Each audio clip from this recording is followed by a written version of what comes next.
¿Qué se necesita para ser bombero?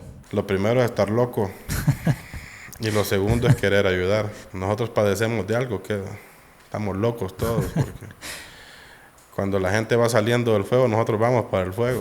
Sí. Ustedes van entrando. Correcto. Y en cuanto al uso de los trajes, tengo entendido que los dejan preparados para rápidamente ponérselos, pero digamos, usted con su equipo se encuentra en otro lado y no tiene acceso a un traje, ¿puede siempre brindar el servicio o no? Normativamente no, porque igual en todas las ramas de bomberos tenemos equipo para atención prehospitalaria, tenemos equipo para manejo de materiales peligrosos y de incendios, así como para enjambres y otras emergencias. Y un bombero sin equipo está bastante limitado. Como te digo, nosotros somos personas normales. Mucha gente nos cataloga como héroes, pero también nos quemamos, también nos enfermamos. Todo pues, nos puede pasar cualquier cosa. Y sin equipo estamos bastante limitados. Pero no hay forma de que usted diga, me voy a arriesgar esta vez sin uniforme, me voy a meter, de todas formas se mira que está fácil o no es permitido. La muerte en los bomberos se da por el exceso de confianza. O sea que es uno de los factores más bien por los cuales Correcto. Fallecen. Nosotros lo tomamos como que quiero jugar al héroe, que yo todo lo puedo, entonces no. Hasta esta pregunta llega hasta el momento que no me puedo arriesgar. Yo puedo llegar hasta cierto punto. Si yo veo un incendio y yo ando de civil, yo puedo apoyar apartando a la gente, que llamando a la empresa Energía Honduras que corte la energía, cualquier cosa, pero no ingresar a un incendio porque me quemo. Yo hago espacio para que lleguen los compañeros en su unidad y ataquen el incendio. Hay diferentes tipos de incendios, por ejemplo, cuando es época de invierno, o sea, el clima está bastante frío, pero los incendios siempre suceden. Entonces, en ese caso, ¿cómo es la preparación a diferencia de un incendio que sea en verano? La preparación es la misma. Nosotros tenemos que estar preparados todo el tiempo para toda emergencia. El equipo de nosotros pasa siempre listo. Nosotros utilizamos el equipo en una emergencia, en un incendio. El trabajo que nadie ve, que la gente no ve, es cuando nosotros retornamos a la estación. Nosotros tenemos que lavar mangueras, dejar listos los pisteros, que el camión quede lleno de agua, que los equipos queden listos para utilizarse otra vez. Tenemos que desinfectar ese equipo. Ahora, la controversia va cuando salen las emergencias seguidas. En turnos pasados atendimos 2 incendios en un solo servicio. Entonces nos toca que utilizar el equipo, aún mojado del incendio anterior. Entonces ahí es donde se pone en juego todo, pues. Tengo entendido que en la ley de bomberos estaba leyendo que hay una parte donde dice que las personas que obstaculicen el rescate o la emergencia que está dando tienen una multa de 50,000 lempiras, pero en este caso, supongamos que ustedes vienen en contravía en la calle y vienen varios carros en contra, o sea, ellos no tienen la culpa, pero en ese caso han habido regulaciones o han habido algunas formas de que ustedes puedan evitar irse en contravía. Te voy a decir algo muy puntual y nosotros no estamos sobre la ley de tránsito. Nosotros no tenemos por qué tirarnos en contravía. Solo la ambulancia creo que sí va a la... Ningún vehículo de emergencia. Nosotros tenemos que seguir el alineamiento de la ciudad, el orden de la ciudad. Ahora, hay mucha diferencia.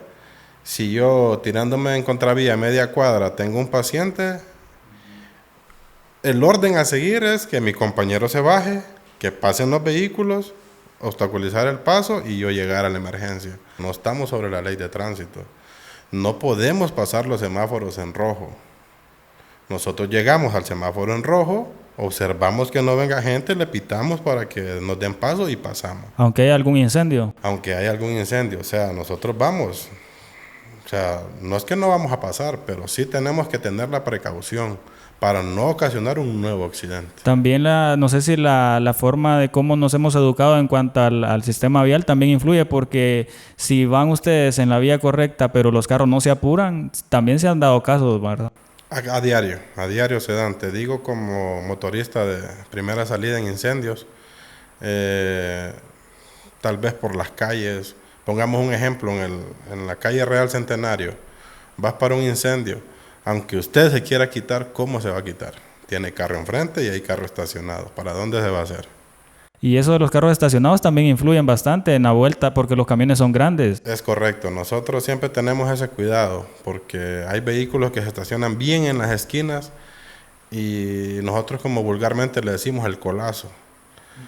Hemos quebrado retrovisores, hemos dañado vehículos, pero no es porque nosotros querramos, sino que porque las circunstancias se dan. Hay veces que están mal estacionados y nosotros esperamos pues a que ellos los quiten bien, pero hay ocasiones que es inevitable, pues, lamentablemente. Conocí un caso de que se metieron a una cisterna los bomberos y no salían y de ahí se metió otro. Bueno, la cosa es que a los 3 o a los 2 sacaron muertos porque los químicos que habían dentro los mató. En ese caso, pues entramos al tema de arriesgarse mucho, pero ¿qué cuidados deben de tener ustedes en cuanto a eso?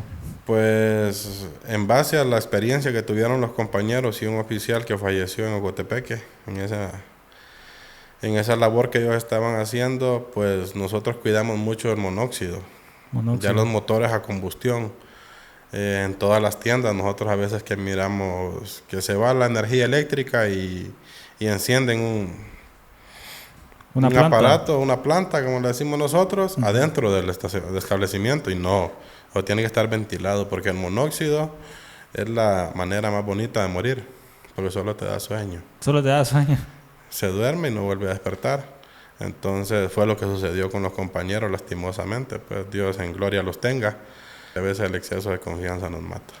Y bueno, nosotros este podcast lo íbamos a grabar desde antes, pero vinieron las emergencias climatológicas. Pero en ese caso, ¿qué acciones toman ustedes en cuenta? ¿Hasta qué momento? ¿Hasta que terminan las alertas o siguen? Es correcto. Nosotros nos regimos bastante por las alertas rojas que declara tanto municipalmente como gubernamentalmente. Pues estamos en el CODEN y desde hace tiempo que estábamos programando este podcast, pues lastimosamente esos días sucedió la emergencia, lo que fue en Yaruzín, y fue un trabajo diario, pues ahí no importa si está en servicio, está libre, allá era evacuar, no importaba la hora. Sí, porque les corresponde un montón de acciones, no solo es que son los incendios nada más, sino que son incluso acompañar a las personas al lugar donde deberían de estar refugiadas, entre otras medidas que se toman. Es correcto, y gracias a Dios, en esta emergencia que sucedió en Yaruzín se vieron involucradas todas las instituciones, pues, porque pudimos ver municipalidad que estuvo al 100, policía, ejército, paramédicos, todos los vehículos gubernamentales, Cruz Roja, todos estuvieron ahí, pues. Y como bomberos nosotros tomamos la iniciativa pues, de la evacuación, incluso la noche que fue el verdadero caos, porque fue un aguacero exagerado. Siempre estaba un grupo de nosotros ahí evacuando a las personas y posteriormente pues los días hasta que terminó la emergencia evacuando con sus cosas, hasta que ellos estaban ya en el albergue. ¿Qué se necesita para ser bombero? Pues como dicen, lo primero es estar loco y lo segundo es querer ayudar, porque ahí se basa todo, pues. Nosotros padecemos de algo que estamos locos todos, porque cuando la gente va saliendo del fuego, nosotros vamos para el fuego. Sí. Usted va entrando. Correcto. Y la otra, pues, la vocación, como usted lo decía. Todo el que trae eso de servir siempre va a llegar al cuerpo de bomberos o a alguna institución de socorro. Siempre va a llegar. ¿Ustedes tienen las puertas abiertas para cualquier persona mayor de edad que quiera formar parte del cuerpo de bomberos? En todo momento están abiertas las puertas de la institución. Ya está bastante ordenado todo el personal voluntario. Ya cuentan con su comandante, con su encargado.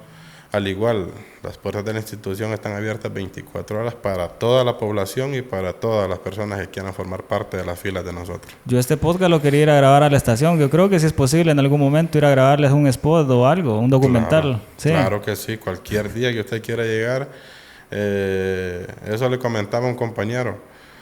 Sería bueno que fuera aquí, porque se quedaría grabado en realidad la emergencia. Y en una de esas sucede una emergencia, ahí mismo me quedo yo grabando solo. Nos vamos. Nos vamos. Nos vamos a grabar.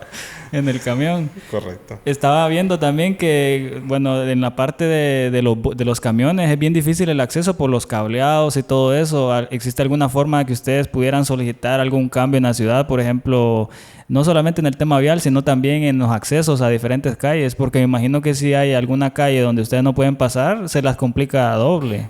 Es correcto, es ahí donde se viene lo que usted mencionaba de las contravías. Nosotros, al llegar a un lugar que no hay acceso, pues con todas las precauciones del caso, pues nosotros optamos por contravías hasta llegar a una vía de acceso, pero de que llegamos, llegamos. Como sea, pero llegamos. En breve, que usted pueda contar alguna experiencia vivida en algún rescate que tuvo. Mi línea son los primeros auxilios, mucho tiempo en ambulancias, en madrugadas, y una historia breve que tuve la satisfacción de regresar a la vida de una señora, pues.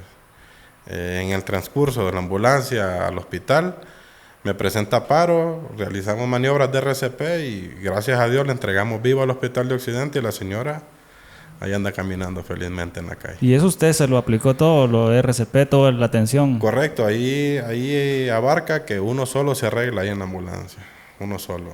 Ahí con el compañero lo asiste y se hace lo que se sabe, pues. Y gracias a Dios esa vez fue exitoso. Y cuando aplican RCP en esas condiciones es bien difícil porque no es un RCP bien controlado, sino que es algo a la carrera, ¿va? Es correcto. Yo, al igual, somos parte del staff de instructores, ¿verdad? Y yo les digo que atender a un paciente en una camilla, porque a mí me dicen, si usted es enfermero, usted lo sabe todo. No es lo mismo atender a una persona en una camilla, en un hospital, que atender a una persona en la calle. No, nada que ver. Irle dando tratamientos en la ambulancia, nada que ver a que el paciente esté quieto, esté cómodo, porque la ambulancia en estas calles rebota. Y tiene que maniobrar uno y hacer lo que mejor sabe, pues. Guan.